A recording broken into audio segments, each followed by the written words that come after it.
Kagulat World. Handa na ba kayo para sa isang volcanic blast na yayanig sa buong mundo? Ang ating Pinay tennis cyclone na si Alexandra Alex Ayala ay nasa brink ng isang napakainit na quarterfinals rematch laban sa world number 6 na si Jasmine Paolini sa BNP Paribas Open, ang prestihiyosong 5th Grand Slam sa Indian Wells. Bagamat kailangan muna nilang mag-advance mula sa early rounds, ang potential QF clash na ito ay nagpapakaba na sa buong Italy. Bakit ito tinatawag na gulat ng mundo? Dahil sariwa pa sa alaala ang stunning Dubai upset kung saan pinatumba ni Alex si Paolini 6-3, 6-4. Ngayon, sa mas mabagal at grippy na courts ng California, naniniwala ang mga fans na kaya ng ating pambato ang isang repeat triumph. Ito ba ang pagkakataon para patunayan na ang galing ng Pinay ay hindi lang tsamba kundi isang sumisikat na legasiya? Mananatili ba ang veteran power ng Italy o masasaksihan natin ang muling pagbagsak ng isang higante sa kamay ng ating underdog queen? Ang buong Pilipinas ay buzzing with chills. At ang bansa ay handa ng umunggal para sa kasaysayan. Buong Italy ginulat ni Alexandra Ayala nang maging usap pagsalitaan ang posibleng quarterfinals rematch nila ng world number 6 na si Jasmine Paolini. Hindi lang ito basta laro, ito ay isang earthquake sa tennis community. Isipin nyo, ang isang seeded Pinay versus isang Italian Grand Slam finalist. Isang tapatan na puno ng revenge narrative matapos ang Dubai upset. Marami ang naniniwala na mas magiging explosive ang laban na ito dahil sa kakaibang kondisyon ng Indian Wells courts. Pero sa likod ng hype at ng kanyang number 32 ranking, si Alex ay dumaan sa matinding drama. Sa edad na 20, bitbit niya ang mga heartbreaks. Yung mga quick exits sa Australian Open at Qatar na nag-question sa kanyang endurance at grit. Marami ang nagduda. Kaya ba niya ang non-stop grind at ang fatigue na dulot ng kanyang grilling schedule? Pagdating sa stats, dambuhala ang agwat. Si Paolini ay isang veteran powerhouse na may 450-320 career win-loss record at mahigit $10 million prize money.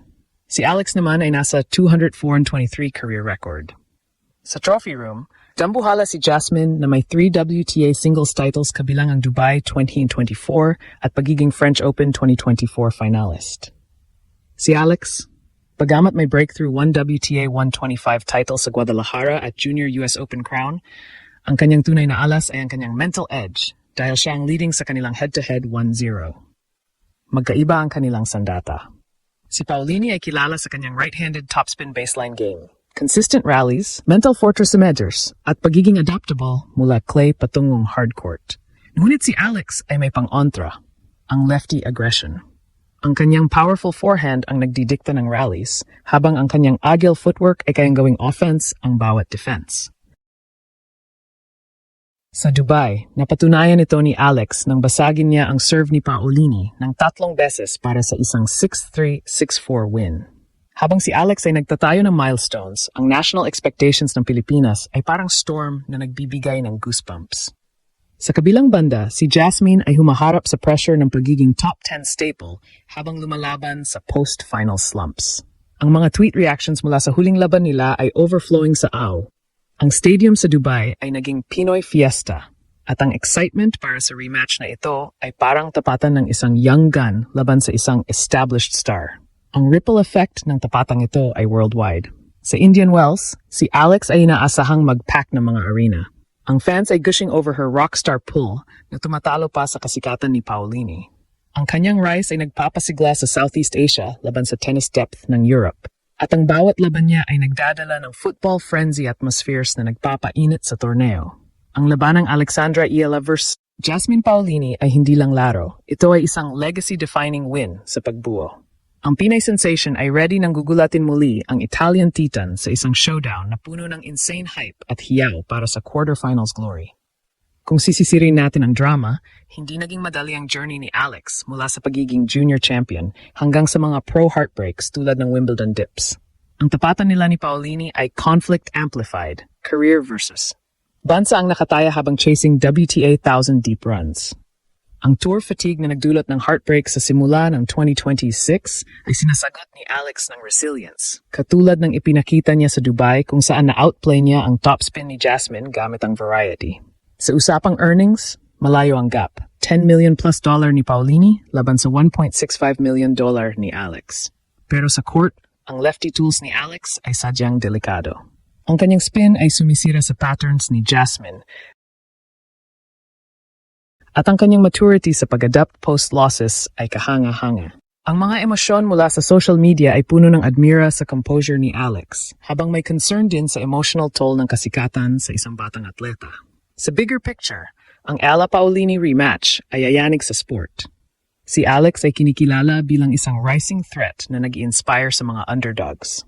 Ang kanyang crowds ay nagpapa-boost ng diversity sa tennis at ginagawa nilang global spectacle ang Indian Wells.